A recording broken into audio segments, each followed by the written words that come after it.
దీనమ్మ జీవితం నాకే ఇట్లా అనిపిస్తుందా? ప్రతి ఒక్కరికి ఇట్నే ఉంటుందా? ఏదో అయినట్టు అనిపిస్తుంది, లోపలంతా భయం భయం అవుతుంది. నాకేమన్నా అయిందా ఏంది? ఈ నెత్తంతా చుండ్రే ఉంది, జుట్టు అంతా తెల్లగా అవుతుంది. ఏమో తెల్లగా అయితే కానీ రంగాన్ని వేసుకోవచ్చు కానీ ఎంటికలన్నీ ఊసిపోతున్నాయి. ఇక ఇంత బట్టతల అవుతుంది ఏంది? బట్టతల మనకెందుకైతే? అయినా బట్టతల వారసత్వంగా వస్తుంది అంటారుగా. మా కాందాన్లో ఎవరికి లేదు, నాకెందుకు వస్తుంది? అయినా జుట్టు ఊడిపోతుంది కానీ అసలే పెళ్లి కూడా కాలేదు. అవునా నిజమా? అవునా నిజమా? పిల్లని కూడా ఇయ్యరు మళ్ళా. చెక్కుతుంది అసలు. సరే బట్టతల అంటే పోనీ, ఈ మధ్యలో ఊకూకి వచ్చేస్తుంది, షుగర్ ఏమన్నా నచ్చిందంటవా?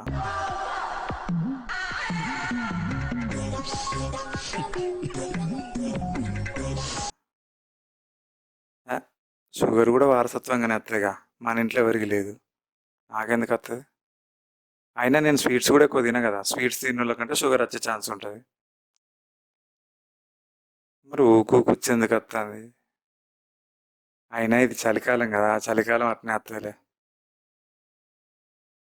చలికాలం అయినంత మాత్రాన ఊపుకొచ్చరా అన్న? మరీ ఇన్నిసార్లు రావద్దే. చెకప్ గిట్ట వేయించుకో అన్న.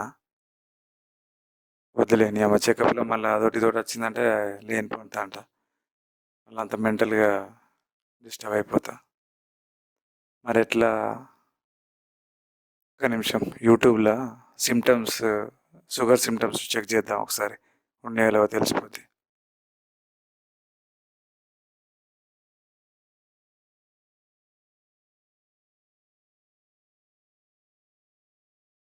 దాహం వేస్తుంది, మూత్రానికి ఎక్కువగా వెళ్లాల్సి వస్తుంది, కంటి చూపులో తేడా కనిపిస్తుంది. ఇవన్నీ మధుమేహ లక్షణాలు తెలియజేయని అడుగుతారు. ఈ విషయం డాక్టర్ సమాధానం తెలుసుకుందాం.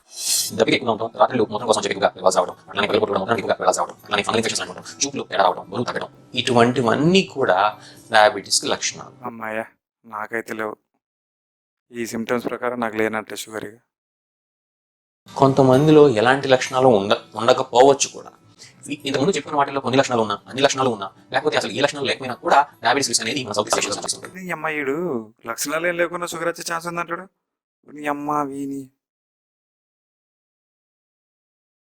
షుగర్ అంటే పక్కన పెట్టు, లివర్ గిట్ట ఖరాబ్ అయిందంటవా? ఈ మధ్యలో అసలే వారానికి 5-6 సార్లు తాగుడవుతుంది. మనకన్నా గట్టిగా తాగేటోళ్ళకే ఏమవుతలేదు, మనకెందుకు ఖరాబ్ అవుతుంది? మనం జస్ట్ వారానికి 5-6 సార్లునే కదా. లివర్ ఏం ఖరాబ్ కాదులే, ఆ లెక్కను చూసుకుంటే చాలా మంది ఖరాబ్ కావాలి. అయినా లివర్ ఖరాబ్ అయితే ఈ పాటికి తెలియకపోనంటావా? ఏదో ఒకటి హెల్త్ ఇష్యూ వచ్చేది కదా లివర్ ఖరాబ్ అయితే. అయినా మనం తాగే తాగుడికి ఏం కాదులే. లివర్ కాదు కానీ మధ్యలో ఊకుకి కోపం వస్తుంది, బీపీ ఏమైనా పెరిగిందంటవా? హై బీపీ గిట్ట వచ్చిందా? హై బీపీ అని రాదుండదులే. ఈ మధ్యలో కొంచెం స్పైసీగా తింటాను కదా, దాని ఎఫెక్ట్ అయి ఉంటుంది. కొంచెం స్పైసీనెస్ తగ్గితే కోపం కూడా తగ్గుతుంది. అయినా నాకు కోపం ఏమైనా ఉత్తగత్తుందా? సిచ్యువేషన్ బట్టి వస్తుంది. ఎవడన్నా మా ఫ్రెండ్ గారు ఇరిటేషన్ చెప్తే వస్తుంది కానీ ఊకేం వస్తలేదులే. హై బీపీ కాదు, ఈ మధ్య స్పైసీగా తినడం వల్ల అట్లా అయి ఉంటుందిలే. స్పైసీగా అంటే గుర్తుకొచ్చింది, ఈ మధ్యలో స్పైసీగా తిన్నప్పుడల్లా, ఈ బిర్యానీలు తిన్నప్పుడల్లా కడుపులో అంతా మండినట్టు అవుతుంది. అల్సర్ ఏమైనా వచ్చిందంటవా? ఈ కడుపులో అంతా మండుతుంది, కొంచెం స్పైసీగా తిన్నా మరి అల్సర్ వచ్చిందంటవా? ఏ, స్పైసీ తింటే అప్పుడప్పుడు కొద్దిగా మండుతుంది కానీ మనకు రెగ్యులర్గా మంటలేదు కదా. అయినా అల్సర్ వస్తే మనకు తెలుస్తుందిలే. అల్సర్ కాదు కానీ ఈ మధ్యలో చెస్ట్లో కొంచెం పెయిన్ వచ్చినట్టు అవుతుంది. అది గ్యాస్ట్రిక్ అంటావా, హార్ట్ అటాక్ వచ్చే ఛాన్స్ ఉందంటావా? అసలే ఘోరంగా నొప్పి వస్తుంది. ఏం చేయాలో అర్థం అవుతలేదు. అయినా గ్యాస్ట్రిక్ అయి ఉంటుందిలే. ఈ మధ్యలో అంటే టైంకి తింటలేను కదా, ఎప్పుడు పడితే అప్పుడు తింటాను, టైం లేదు పాడలేదు, దానివల్ల కొంచెం గ్యాస్ ఫామ్ అయి ఉంటుంది. అయినా మన ఏజ్ చిన్నదేనా, మనకు హార్ట్ అటాక్ ఎందుకు వస్తుంది? సిమ్టమ్స్ ఏమైనా చెక్ చేయించుకుందాం మరి. హాస్పిటల్కి వద్దు కానీ యూట్యూబ్లో చెక్ చేద్దాం హార్ట్ అటాక్ సిమ్టమ్స్ అని.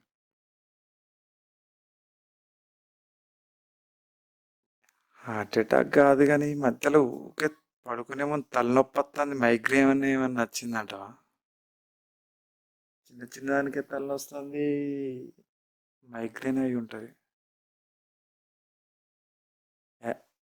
అంటే కొంచెం వర్క్ స్ట్రెస్ ఎక్కువైనప్పుడు తలనొస్తుందిలే, మైగ్రేన్ అయి ఉండదులే. మైగ్రేన్ అంటే కొంచెం ఎక్కువ వస్తుంది కదా, లైట్ పడ్డప్పుడల్లా అసలు లైట్ని కూడా చూడలేం కదా మనం, అప్పుడప్పుడు లైట్ని చూస్తాను ఏం కాదు, మైగ్రేన్ అయి ఉండదులే. తలనొప్పి పక్కన పెడితే మధ్యలో చిన్న చిన్న అన్ని మర్చిపోతానా, మత మార్పు ఏమన్నా వచ్చిందంటవా? చిన్న చిన్న విషయాలే మర్చిపోతాను ఈ మధ్యలో, ఊకే అందరితో తిట్లు తింటాను, నా మతి మార్పు ఏమన్నా వచ్చిందంటవా? అల్జీమర్స్ ఇది. ఏ, అల్జీమర్స్ మనకెందుకైతే, ఏదో ముసలి వయసులో వస్తుంది అల్జీమర్స్. నేను ఇంకా పడుచోను నేనే. ఈ లెక్కను చూస్తే ఉన్న రోగాలన్నీ నాలోనే ఉన్నట్టున్నాయిగా.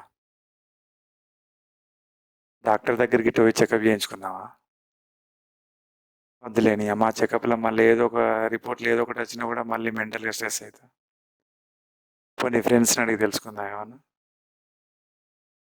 అయినా ఈ అమ్మాయి ఫ్రెండ్ కాలేదు వెళ్తే ఇజ్జత్ పోతుంది. అసలే పెళ్ళి కూడా కాలేదు, ఇంకెవరికైనా వెళ్తే పిల్లని కూడా ఇయ్యరు. అమ్మాయి ఏందో ఏమో ఏం అర్థం అవుతలేదు, ఈ రోగాలన్నీ నాకే ఉన్నట్టు అనిపిస్తున్నాయి ఇక, లోకాలు ఉన్న రోగాలని. ఇక ఏదైతే ఏంది, మా అయితే చచ్చిపోతాం కావచ్చు, అంతకుమించి ఏముంటుంది. అందరు చేస్తలేరు, అందరు ఇక్కడనే ఉంటారు ఏంది, గొప్ప గొప్పలే చచ్చిపోతారు. గొప్ప గొప్పలు చచ్చిపోతారు కానీ సత్య సత్య బాధ ఏం లేదు కానీ, పెళ్లి కాకుండా చచ్చిపోతేనే ప్రాబ్లం అయ్యేటట్టుందిగా.